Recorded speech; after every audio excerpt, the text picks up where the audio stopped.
Hello po mga kabayan, kamusta po kayo? Sana po nasa maayos po kayong kalagayan.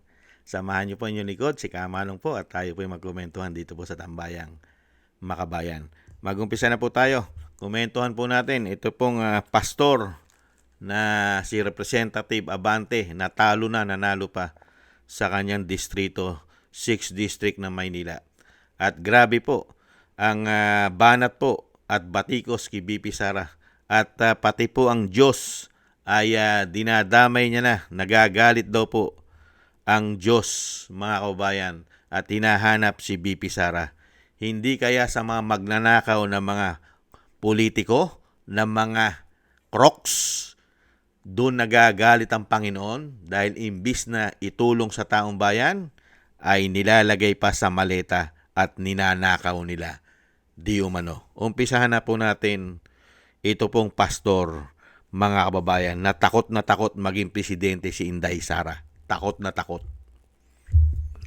It's possible that Attorney Ligutan could ask. Nagagalit na daw ang Diyos kaya bumabaha na ayon kay Congressman Benny Abante. Bilang bishop, no? Mukhang pati ang Diyos nagagalit na rito. Inaalaw niya na yung baha eh. Baha na sa buong Luzon. Anong ginagawa ng ating Vice President? Nagpupunta sa iba't ibang bansa. Just imagine meron tayong impeachment court dito. Dapat humarap siya. Saan siya? Nasaan siya ngayon? Gusto kong tanungin, nasaan ba siya ngayon? Meron akong nakita na video. Sumasayaw pa siya eh. Nasaan ba siya ngayon? Yun ang tanong natin, nasaan ngayon ang Vice President? Madam Vice President, bumabaha na. Nagagalit na ang Diyos. Pati ang taong bayan napapagod na rin. At gumagastos tayo ng milyon-milyong buwis dito na binibigay ng mga Pilipino. Humarap ka na. Humarap ka na para matapos dito. Grabe mga kabayan, ano? Kala mong ubod ng galing, mga kabayan. Dahil daw po nagagalit ng Diyos kaya daw bumabaha na. At gumagastos daw po ng milyon-milyon ang taong bayan. Ito po ang nangyayari sa kanyang distrito, mga kababayan, sa Santa Mesa, Manila. Distrito po ni Benny Abante. Nasaan kaya siya? Nagagalit na po ang Panginoon. Nasaan kaya siya para sa kanyang distrito? Honor for Ito siguro pwede ko rin sabihin to, no? Bilang bishop, no? Mukhang pati ang Diyos nagagalit na rito. Inaalaw niya na yung baha eh. Baha na sa buong Luzon. Anong ginagawa ng ating Vice President? Nagpupunta sa iba't ibang bansa. Just imagine meron tayong impeachment court dito. Dapat humarap siya. Saan siya? Nasaan siya ngayon? Gusto kong tanungin, nasaan ba siya ngayon? Meron akong nakita na video. Sumasayaw pa siya eh. Nasaan ba siya ngayon? Yun ang tanong natin, nasaan ngayon ang Vice President? Nasaan din kaya Madam Vice- si Abante? Ang kanyang distrito po ay nilulubog sa baha. Nasaan kaya ang flood control allocation, allocables at male-maleta ayon sa mga Marines, ex-soldiers at ex-bodyguard? Nangunguna po siya sa listahan. Nasaan po kaya ang bilyon at daan-daang milyon na proyekto ng flood control sa distrito ni Abante na nilulubog po ng baha? Pero ang Vice President po ang hinahanap niya, mga kababayan. Samantalang ang Vice President ay walang mga allocables, walang insertion, at lalong-lalong walang maleta ang Vice President. Budget lang po ang meron siya. Hindi po ba at ginigipit pa ang budget. At panay po ang hanap sa Vice President. Ito po, ang Vice President po, dahil hindi po ito binabalita ng malalaking mainstream media, mga kabayan, hindi naman po nila tinututukan ang mga programa at ginagawa ng ating Vice President. Ito po ang ginagawa ng Vice President. Nakakarating po siya hanggang Ilocos. Hanggang Ilocos Norte ay nakakarating po para magbigay ng tulong sa mga nasasalanta ng habagat. Ito po mga kababayan, ang hinahanap ni Abante na Vice President. Unbelievable. Yan po ang Office of the Vice President, ang kanyang mga mga truck, mga delivery truck ng Vice President, mga kabayan, na hinahanap ni Benny Abante.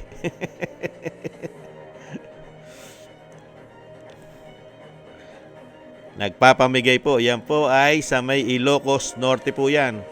At ang pinamimigay po ang ating mga kababayang mga mangingisda. Dahil nga po sa sama ng panahon ay hindi po sila nakakapangisda. Kaya hinatiran po ng tulong ng ating Office of the Vice President na hinahanap po ni Abante, mga kababayan. Ibang klase po si Abante. Yan po, meron pa po mga kababayan. Panay po ang hanap ni Abante na wala raw pong ginagawa ang Vice President at panay lang daw po ang biyahe at bakasyon.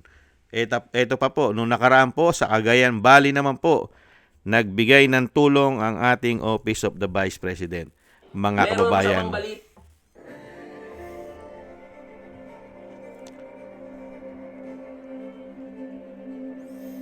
Sa Cagayan Valley naman po, noong nakaraan, para maghatid din ng tulong sa ating mga kababayan, lalong-lalo po sa mga mangingisda nating kababayan na malaking apekto po.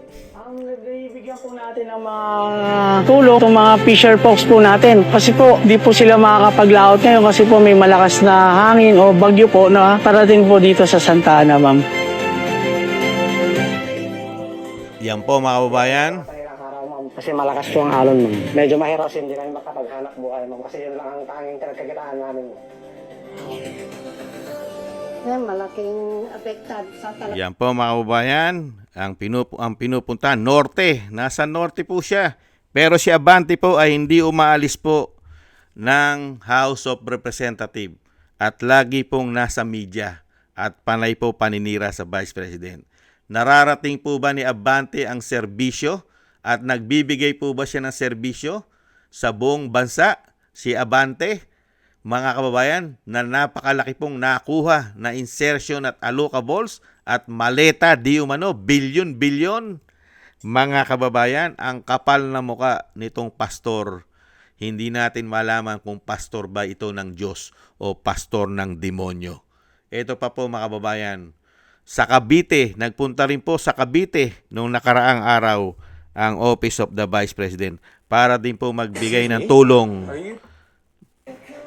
Yan po mga kababayan, sa Cavite naman po yan. At naghatid po ng tulong dyan po sa baluarte ng mga Remulla at Revilla. Pinagpamigay din po sa ating mga kababayang mga mangingisda, mga kababayan.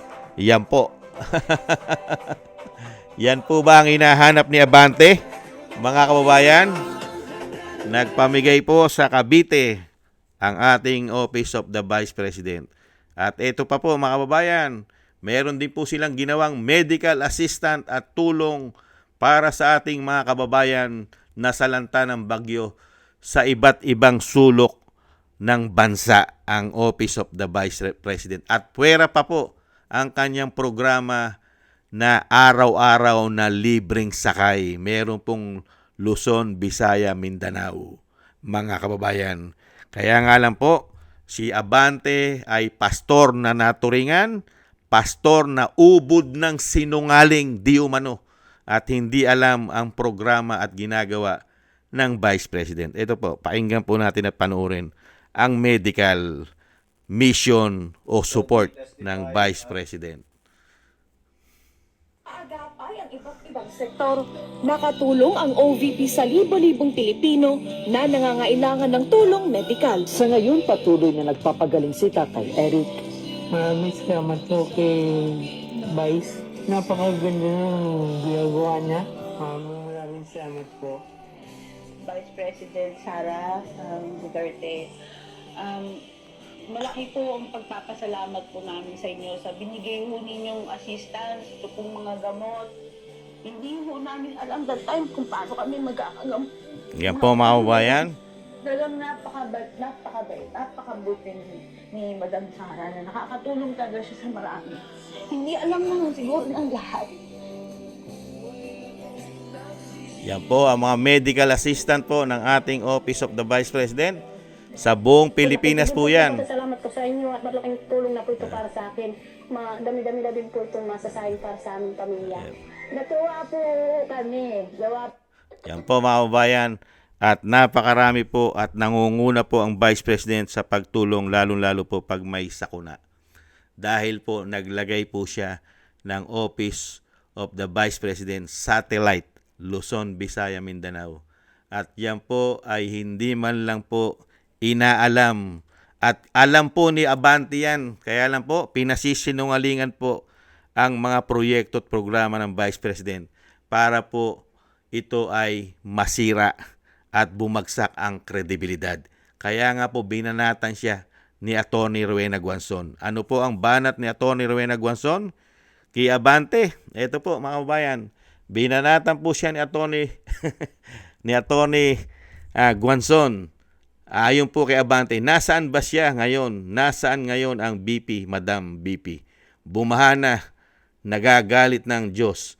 Mga kababayan, Maleta Gangs. Ayon naman po kay ang banat naman po ni Atty. Guanzon, bakit si BP Sara ang hinahanap ni Abante ngayong bumabaha? Ba't hindi mo hanapin ang mga pumaldo sa ghost project ng flood control? Hindi po ba, Atty. Rowena Guanzon? Binanatan po siya. Ba't hindi mo hanapin ang mga pumaldo sa mga ghost project ng flood control? Kaya binabaha. Pati ang distrito ni Abante ay binabaha ang Maynila. At ang Quezon City po ay ganun din po. Ang Metro Manila po ay nakakaranas po ng matinding pagbaha ang Metro Manila. Napakarami pong flood control po dyan ng mga congressman. Sa Quezon City po, grabe po ang baha. Mga kababayan, hanggang dibdib na po ang baha. Ganun din po sa Maynila. Grabe po ang baha. Kaya nagtataka po tayo kay Abante na ubod po ng angas at ubod ng yabang at ginagamit pa po ang pangalan ng Diyos para lang po siraan at gumawa ng kasinungalingan sa Vice President na hinahanap niya po. Bakit daw po binabahan at binabagyo ang Vice President ay wala pa rin at panay lang daw po ang bakasyon at nakikita pang nagsasayaw sa kanyang mga posts. Mga kababayan. At bakit daw po hindi pumupunta ng impeachment ang Vice President? Bakit naman po pupunta ng impeachment ang Vice President? Nahandyan na po ang kanyang mga defense team na mga abogado. At alam naman po ni Vice President na fishing expedition at puro po paninira lamang ang ginagawa sa kanya. Hindi po ba dahil ayaw siyang maging presidente ng bansa? Dahil unang-unang magiging delikado, baka may makulong na pastor dahil suga pa sa pera. Di umano. Baka makakita tayo ng pastor na makulong dahil sa kasugapaan sa pera. Di umano. Hindi kaya? Yan po mga kababayan, ang matinding banat at batikos ni Abante sa ating Vice President. Na akala mo na walang ginagawa ang Vice President. Kasi po, kaya po nasasabi nila yan kasi wala pong tumututok na malalaking mainstream media sa mga programa at ginagawa ng Office of the Vice President. Kaya akala po nila ang Vice President ay isa pong tamad. Tamad, walang ginagawa. Buti na lang po, may social media. Salamat na lang po may social media na meron tayong mga kababayan na nag-a-upload kung saan gumagawa ng serbisyo ang Vice President. Yung tinatawag na serbisyong may tapang na, may malasakit pa sa mga Pilipino. Yan ang tatak Duterte. Hindi po ba? Maraming salamat po mga kababayan. Thank you po. At maraming salamat din po kay Atty. Rowena Guanzon sa pagbanat po kay Abante. Kay Boy Dila. Excuse me po. At thank you rin po sa mga naagusto po ng ating tambayan mga kabayan sa YouTube at TikTok. At ganun din po sa inyo, mga nagko-comment, like, share, and subscribe at patuloy po nagsusubscribe. Shoutout po sa inyo lahat. At shoutout din po sa mga nagbibigay po ng tulong at biyaya. Shoutout po kay Eric Hershio from Canada. Kay Annie Jo, Baby Roman, Ate Isa from Cagayan Valley. Kay Tatay Nick from Toronto, Canada. Jesus Valdipena, Rolando Guerrero. Mila Yi, Felipe Shapno from Texas, USA. Mika Ligaspi, Frank Zamora from California, USA. Romulo Di Vinagracia from Bacolod City. At Ma'am LB Sermani from North Miami, Florida, USA. Maraming salamat po. Shoutout po sa inyo lahat at ingat-ingat po kayo sa inyong pumapagawa. At muli po, tiis-tiis lang po tayo at samahan po natin ng maraming dasal na tayo po'y maingatan. At God bless po sa inyo lahat. Paalam. Bye-bye.